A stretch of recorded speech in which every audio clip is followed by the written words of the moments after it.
In public, he keeps his distance. Princess Beatrice never stops grinning for the cameras, but behind the scenes, royal observers claim that the money issue that follows her around has only gotten more convoluted, with rumors now pointing to the future king himself. As William approaches the throne, rumors have started to circulate that he is closely examining the precise amount of money the monarchy spends on its non-working members. Whether she likes it or not, Beatrice has emerged as a key player in that discussion. Stay tuned for what may be the most revealing royal money story of the year on her lifestyle, finances, and the pressure now coming from the top of the family tree. Please hit like and subscribe if you find these behind-the-scenes financial sagas as fascinating as we do. We cover the stories that other channels won't. Beatrice's life appears to be the fairy tale that it has always been portrayed as. Couture dresses, invitation-only events, and a title that opens doors most people can only imagine.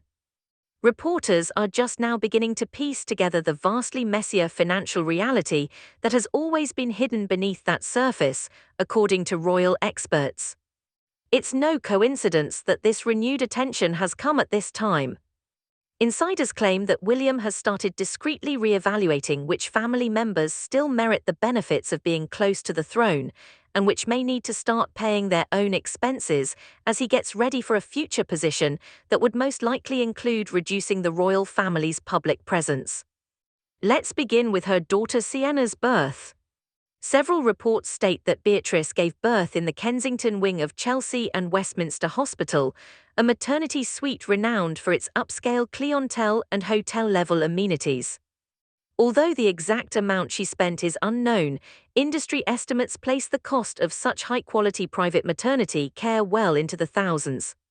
That's just the kind of decision any wealthy family might make on its own.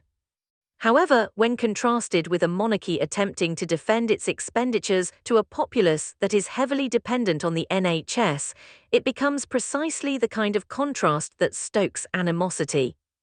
And supposedly, the kind of contrast William is believed to be increasingly cognizant of as he thinks about the optics of his future reign. The question of who is raising Sienna on a daily basis is another. There have been persistent rumors that Beatrice, like many wealthy parents, hired a nanny trained in Norland. Graduates of a curriculum so demanding that it combines traditional child care with security and defensive driving instruction. There's a reason why Norland nannies are the best. Additionally, the cost of that standard can amount to tens of thousands of dollars every year. Although nothing about this has been officially verified, the idea has rekindled a larger discussion about the true level of wealth required to raise a child in this kind of affluent society, and why that type of spending is still associated with an organization that receives some funding from the government. According to some stories, specialized maternity nurses were also brought in to assist with Beatrice's recuperation and the newborn's habit.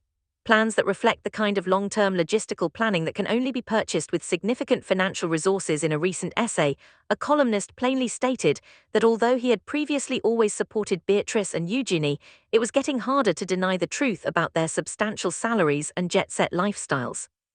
At this point, the criticism becomes more pointed than mere rumors. Because Beatrice, like her sister, bears no official royal status, she does not get a public wage for her royal duties. Critics claim that while not doing any public work, she nevertheless enjoys the scrutiny-free wealth and privilege that usually accompany her. William is allegedly focusing on just that tension. A slimmed-down monarchy, the kind he's rumored to favor, doesn't have room for murky in-betweens, people who enjoy royal-adjacent privilege without royal-level accountability. If such rumors are true, William might want Beatrice's issue settled before he ascends to the throne. Her outfit narrates this tale in its own unique way. From a tabloid punching bag in her younger years to a true fashion favorite now, Beatrice has had one of the most talked-about image changes in the extended royal family. Stylists have cited her recent public appearances as master courses in carefully crafted image building, and reports suggest she now favors international premium brands like Zimmermann, Valentino, and Louis Vuitton. Fashion insiders said that Beatrice's ornate clip-on earrings, which were purposefully picked because she doesn't have pierced ears, took center stage at the king's coronation. A minor feature that nevertheless suggests a wardrobe composed of personalized, made-to-order items rather than store-bought items. Her engagement ring from real estate tycoon Edoardo Mapelli-Mozzi is still a common topic of discussion, with analysts estimating its value well into the six figures because of its connection to a portion of nearby royal history. Not every fashion moment has arrived with such grace. The infamous Philip Tracy fascinator from the 2011 royal wedding, a headgear so extensively ridiculed it practically instantly became a global meme, is still remembered by longtime royal watchers. However, Beatrice turned that humiliation into a victory by selling the item at auction for charity and turning a widely shared joke into a real fundraising achievement. Many royal observers still regard this as a masterclass in turning negative publicity into positive consequences. Then there is security, which is perhaps the most politically sensitive aspect of the whole situation. Whether they are employed or not, every well-known royal confronts genuine safety threats that regular people never have to consider. And it costs a lot of money to protect against those hazards.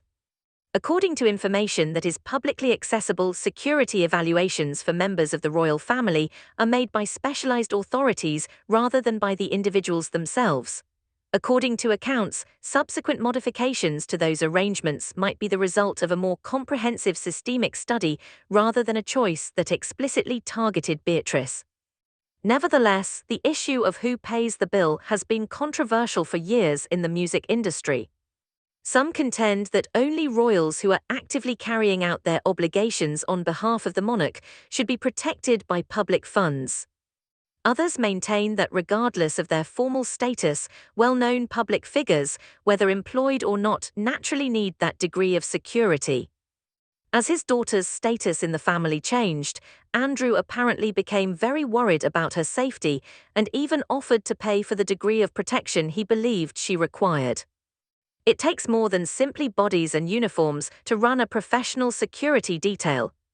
It involves transportation, ongoing threat monitoring, and regular logistical coordination, all of which comes at significant expense. Although the details are still mostly unknown, Beatrice is said to have relied on private arrangements at times and had taxpayer-funded protection during several high-profile events. And this, insiders believe, is exactly the kind of grey area William apparently wants eradicated. Arrangements that don't adhere to a clear, defendable policy, but instead change according on the situation. Travel gives the narrative an additional level. From Rome to St. Tropez, Beatrice is frequently seen at upscale ski resorts and Mediterranean vacations, even though there is no proof that these excursions are funded by public monies. The criticism persists because of the appearances. Some observers contend that the criticism is more about how someone connected to the monarchy appears to be living thus conspicuously well when regular people are facing actual financial hardship than it is about who is paying. The similar principle applies to housing. According to accounts, several of the places Beatrice has called home would command significant value on the open market, and concerns regarding how those arrangements came to be and who ultimately maintains them remain largely unanswered. Her country property in the Cotswolds, an area traditionally associated with the wealthiest people in Britain, has significant maintenance and staffing requirements of its own, adding another line item to a financial picture already under scrutiny from several angles. When you consider everything, the pregnancy care, the nanny, the clothing, the security, the trip, and the property, you begin to understand why this story keeps coming up. It's not really about any particular expense. It's about the growing discrepancy between the public's perception of the monarchy's refined image and the much more complex financial reality that operates just out of sight. And that divide is exactly what William is attempting to bridge as he gets ready to ascend to the throne, assuming the accounts on his mentality are true. A monarchy with fewer subjects using its resources and no obvious public function to support it. It remains to be seen if this results in further subtle pressure behind palace doors or official adjustments to how Beatrice and others like her are sponsored. It's evident that Princess Beatrice's tale has expanded beyond her royal spending patterns. It provides a glimpse of the greater reckoning that the entire organization must face. The issue of how a contemporary monarchy can reconcile great individual riches with public funding and public scrutiny. Expect this precise conflict between privilege and public trust, legacy and accountability, to further intensify as William's power expands and his vision for a leaner royal family takes shape. Tell us what you think then. Should Beatrice and other non-working royals be regarded as private individuals with unrestricted spending power? Or should there always be public accountability associated with the advantages of royal life? Tell us in the comments. Please like, subscribe, and share this video if you like this in-depth look at the hidden financial reality behind the royal image. In the next one, we'll see you.